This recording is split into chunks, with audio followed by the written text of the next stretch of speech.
Drive about a half hour west of downtown and you'll hit Dupage County, the second largest and perhaps the most politically important county in the state.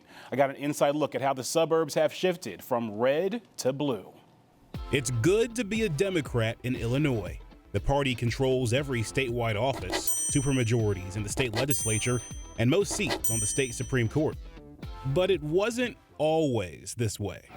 Ladies and gentlemen, it's great to be back in Illinois. Republicans actually were a force. Former Illinois Republican Party Chairman Pat Brady remembers the GOP's better days. We had Republican governors for 25 years. True, yeah. In 93, 94, we had the majority in the House.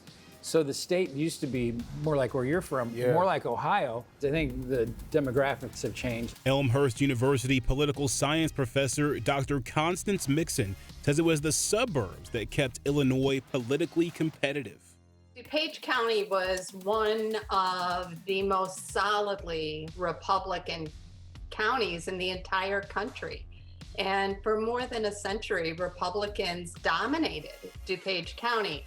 Something you can still see in some areas. One of my first experiences in downtown Elmhurst was walking by this tobacco shop and seeing Biden voters keep out sign. So that kind of gave me an idea of the place. But Dupage's recent voting history tells a different story. It all began around 2008. And we are ready to lead once more.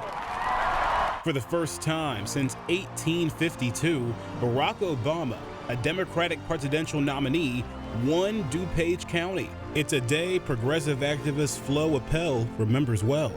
I cried every day in joy that this man and Michelle, oh my God, it just was spectacular.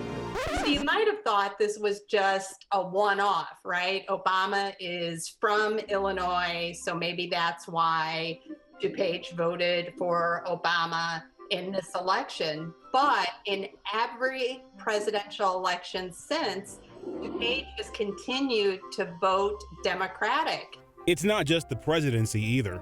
Voters in Dupage backed Democrat J.B. Pritzker for governor and sent Democrats to the House in 2018. Dupage County's changing politics are tied to its changing demographics.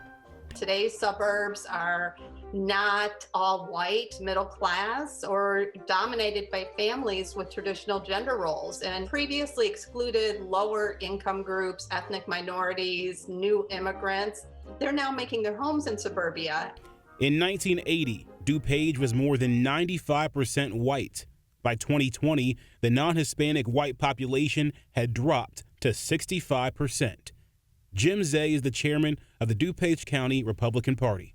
Everybody says, the Republicans are in trouble. We've lost some elections, the last couple elections. We still have, a lot of the countywide offices. So, the party's not dead. Zay is also the longest-serving member of the county board. When he was first elected in 1999, Republicans controlled everything in the county. A lot has changed. More people are moving in from Cook County and from the city. They bring their values with them. As they're a Democrat, they bring it with them, but they don't realize why they moved to Dupage County. And why? Because of the good schools and the low crime and all that. And that was because what the Republicans had done, for many years under our leadership. Liz Chaplin has seen that change firsthand. She got her start in local politics back in 2002 when she was appointed to the County Water Commission. I believe that the assumption was everybody was a Republican. Then people started paying attention to her personal politics. People were calling and asking about the Democratic signs in our yard. Why do you have Democratic signs in your yard? And I'm like, because we're Democrats. And one local reporter asked me, what did the chairman say when you told him you were a Democrat? I said, well, the topic never came up and I never volunteered the information. I think the party kind of dropped the ball a little bit about bringing people up, and getting new people involved at that point. Chaplin's service on the Water Commission gave her a platform to run for the county board in 2012, an uphill battle for a Democrat. When you were out knocking doors, like we would say, people would ask sometimes, what are you, a Democrat or Republican? I say, I'm a Democrat. They're like, oh, I feel sorry for you, or go back to Cook County. In 2020, Chaplin and her fellow Democrats took control of the county board, something that hasn't happened since the 1930s. We didn't think it would happen quite this fast. One reason it happened so fast? Suburban women, will you please like me? Remember, Donald Trump was elected, and everything changed. Everything changed. Shortly after Donald Trump became president, women began marching in protest in major cities all across the country, including Chicago. I went to the Lombard train platform, and it was nose to nose. There had to be thousands of women on that platform. And none of the trains that were coming from Wheaton or Glen Ellen had any room in them. While the former president was popular with downstate voters, his polarizing style of politics hurt him in the suburbs. The Trump factor statewide for Republicans, or even if you're a conservative thinker or just any kind of voter, it's been disastrous. It's been horrible. And I don't know why people that are running want to hitch their star to a guy that lost the state by 1 million votes twice.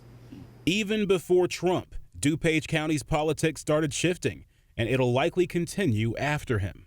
Political scientist B.O. Key referred to these gradual shifts in party identification as secular realignments, and they extend over several presidential elections. It's not as if people are just waking up in the suburbs one day and saying, oh, I'm going to change my party affiliation and vote Democrat.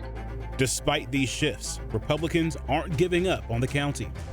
I'm out walking with my friends every weekend. We're trying to get as many people as we can. We're knocking when we can. If not, we're leaving something on the door, and we're trying to get out there. I think the bright spot is there is room for a conservative message, a law and order message, a limited government message.